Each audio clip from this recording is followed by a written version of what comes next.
Ça va tous. On arrive au moment où Esther Amalka, donc, elle doit aller chez Ahasverosh. On sait qu'elle est en danger de mort. Elle a demandé au peuple de jeûner pendant 3 jours, de ne pas manger. Et en fait, le jour où elle est allée se présenter devant Ahasverosh, c'était le premier soir de Pessah.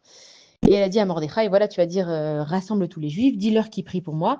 Et Mordechai, il lui dit, mais attends, mais on peut pas jeûner, c'est le soir de Pessah. Et Esther Amalka, elle lui répond, elle lui dit, mais écoute-moi, s'il n'y a pas de peuple juif, il n'y a pas de Pessah. Donc laisse tomber Pessah, c'est un moment de grande urgence. Le peuple était en train de jeûner. Esther Malka aussi, elle jeûnait. C'est pour ça qu'on dit d'ailleurs qu'elle avait un teint vert.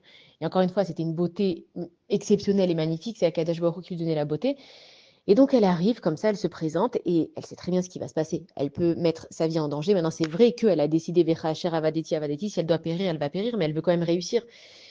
Et donc, elle arrive, les portes, ils s'ouvrent. Maintenant, Achashverosh, il n'est pas tout seul sur son trône, il est avec plein de sujets. Tout le monde se retourne, tout le monde regarde Esther Amalka. Et à ce moment-là, il y a une grande torpeur qui arrive et on dit que Esther, elle voulait s'évanouir et qu'il y a 2 anges qui sont venus qui l'ont portée. Et donc tout le long, jusqu'à ce qu'elle arrive au trône de Ahasverosh, évidemment, il n'était pas juste à côté de la porte, il y avait des escaliers, il était plus haut, tout le monde la regardait, les gens ils commençaient à chuchoter. Oh, mais elle est malade, elle va se faire tuer, mais c'est qui celle-là, mais pour qui elle se prend, etc. Et elle dit ce fameux Teilim 22 et elle dit Kelly, Kelly, lama azaftani. Akadash Baruch Hu, pourquoi tu m'as laissé? Et on se pose la question, mais attends Esther, tu dis que tu fais ça pour Hachem, tu es en train d'aller, et maintenant tu dis à Kadesh Baruch Hu, pourquoi tu m'as laissé? Et bon, le Teilim, il est très long, il est magnifique, on va essayer de comprendre un petit peu. Et elle dit Hachem, moi j'ai envie d'y aller. J'ai envie de faire cette mitzvah, j'ai envie de mourir al Kiddush Hachem pour toi, j'ai envie d'aller jusqu'au bout, mais mon corps, il tient plus. J'ai peur de bégayer, j'ai peur de pas dire ce qu'il faut, j'ai peur de pas trouver grâce aux yeux du roi, j'ai peur qu'il me donne pas le sceptre. Et elle lui dit Keli Keli lama zatani akadosh baruchu, ne me laisse pas maintenant dans le moment où j'ai envie de faire ce pourquoi tu m'as envoyé ici. Et donc elle raconte et elle dit à Kadosh baruchu, ne me laisse pas faiblir, laisse-moi aller. Et tu t'es occupé de mes pères et tu as toujours été avec eux. Et là en fait Esther elle est en train de passer Kippour et c'est pour ça que Purim c'est comme Kippour. D'ailleurs Purim c'est plus important que Kippour et les deux seules fêtes qui vont rester Bezrat Hashem après le Machar c'est Purim et Kippour.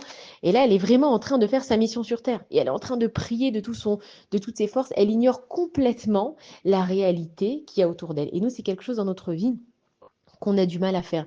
La réalité, elle prend tellement de place dans notre vie qu'on oublie Akadosh Baruch Hu, alors que Esther, elle a fait le contraire. Elle a dit, moi maintenant, je ne vais pas regarder ni les gens qui me regardent, ni les chuchotements qu'ils sont en train de faire sur moi, ni la figure du roi. Le roi, il a dû être super surpris quand il a vu, il a dû être en colère, il a dû pas savoir quoi faire, il voulait pas la tuer. Elle s'est dit, si je commence à me concentrer sur les événements extérieurs, je vais jamais arriver au bout de ma marche pour aller chez le roi. Donc, je vais me concentrer seulement sur Akadosh Baruch Hu. Et donc, en fait, elle a anéanti, elle a réduit la métiout, la réalité. Elle s'est concentrée avec Akadosh Baruch Hu. Et c'est ça ce que nous, on doit faire dans nos vies.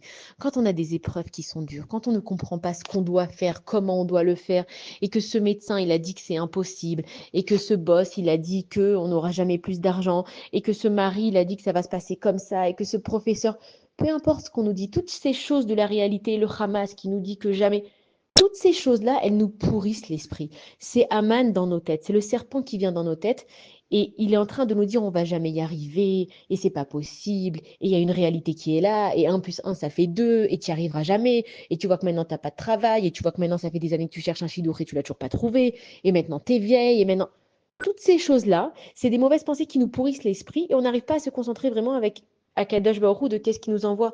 Et donc quand Esther elle marche, elle oublie tout le monde. Elle s'en fout de ce qu'on dit, elle s'en fout de ce qu'on raconte. Il y a marqué va-t-il bâche Esther Malchut. C'est-à-dire que Esther, c'est pas Esther, on en avait parlé aussi, c'est pas juste elle va voir Achashverosh, elle a dit va-t-il bâche Esther Malchut.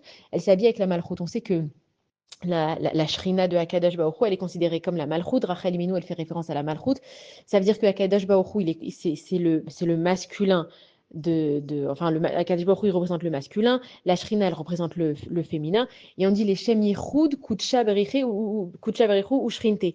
C'est-à-dire qu'en fait, tout le but de cette vie, c'est de faire le Yichud entre le féminin et le masculin d'Akadosh Baruch Hu. Et quand on dit Batil Bash Esther Malchut, c'est qu'elle a pris toute cette énergie féminine pour aller maintenant se présenter. On sait que dans la Megillah, des fois, il y a marqué Amelech Achashverosh, on parle de Achashverosh, et que quand il y a marqué que Amelech, on parle d'Akadosh Baruch Hu. Akadosh Baruch Hu, son nom, il n'est pas du tout dans la Megillah, mais quand il y a marqué Amelech, en fait, on parle d'Akadosh Baruch Hu. Batil Bash Esther Malchut, c'est qu'à ce moment-là, en fait, elle est venue pour faire le yichud entre Amelech, qui est Akadosh Baruch Hu, et la Malchut, qui est donc le côté féminin d'Akadosh Baruch Hu. C'est-à-dire que c'est pas juste elle allait voir le roi pour faire plein de choses. Maintenant, Esther, elle sait que ce moment, il est important, il est crucial, et elle sait que rien n'est dans ses mains. Si Dieu il veut, ça se passe. Si Dieu il veut pas, ça se passe pas. Et elle lui dit Hachem, je t'en supplie, donne-moi les forces d'arriver à faire ce que je dois faire sans même savoir dans ma tête ce que je dois faire. C'est-à-dire que des fois, on sait qu'on doit aller à un rendez-vous rendez-vous très important et dire plein de choses. Mais Dieu, si tu me mets pas les bons mots dans la bouche au bon moment, je ne pourrai pas y arriver. Donc elle est en train de dire à Kadosh Baruch Hu, là, c'est que le stade numéro un. Juste qu'il me tende son sceptre en or pour que je sois acceptée. Après, il faut encore que je trouve un plan et comment faire, et pour Achashverosh et avec Aman, et ils ont déjà envoyé les décrets, et il faut tout ça, c'était encore après ce moment-là. Mais là, Esther, elle a compris que tout commençait par ici. Et donc, elle se met à fond et elle dit Kéli, Kéli, lema zaftani. Dire Kadesh Baruch Hu, je sens mon corps qui tremble. Je sens que ma réalité, elle est en train de me dire t'es folle, n'y va pas, qu'est-ce que tu fais, mais pourquoi? Et arrête de croire n'importe quoi. Et arrête de te faire des idées, et c'est pas logique. Et elle lui dit ne me laisse pas aller à cette réalité humaine. Laisse-moi croire en toi. Et c'est exactement dans cet état d'esprit qu'on doit aller à Purim. Même si la Géoula, elle est loin, même si le Mashiach, il est loin, même si on se dit qu'on ne peut pas y arriver, nos ennemis sont plus forts que nous, on va dans Purim avec cet esprit de Keli Keli Lama Zaftani, c'est-à-dire à Kadesh Baruch Hu, je m'en fous de la réalité. Je m'en fous de que va-t-on dire si demain je commence à être snoot. Je m'en fous si à partir de demain, maintenant, je change ma façon de me comporter et que moi, j'ai l'habitude de raconter grave des mensonges et je suis une fille qui connaît tous les potins. Ça y est, à Kadesh Baruch Hu, Lama Zaftani. Pourquoi tu m'as laissé en fait être dans ce chemin qui est faux? Pourquoi tu m'as laissé être dans toute cette réalité qui me rend complètement folle? Et donc, en fait, on comprend maintenant quel est l'enjeu du Télim 22 et que Esther, elle arrive chez Achashverosh. Et on connaît la fin aussi, enfin la fin, on connaît le déroulement de l'histoire. Achashverosh, dès qu'il la voit, à Kadesh Baruch Hu, il envoie un reine pas possible à Esther. C'est même pas qu'elle a une beauté, parce qu'il n'y a pas que la beauté. Ok, il la voit, elle est belle, mais elle avait un reine.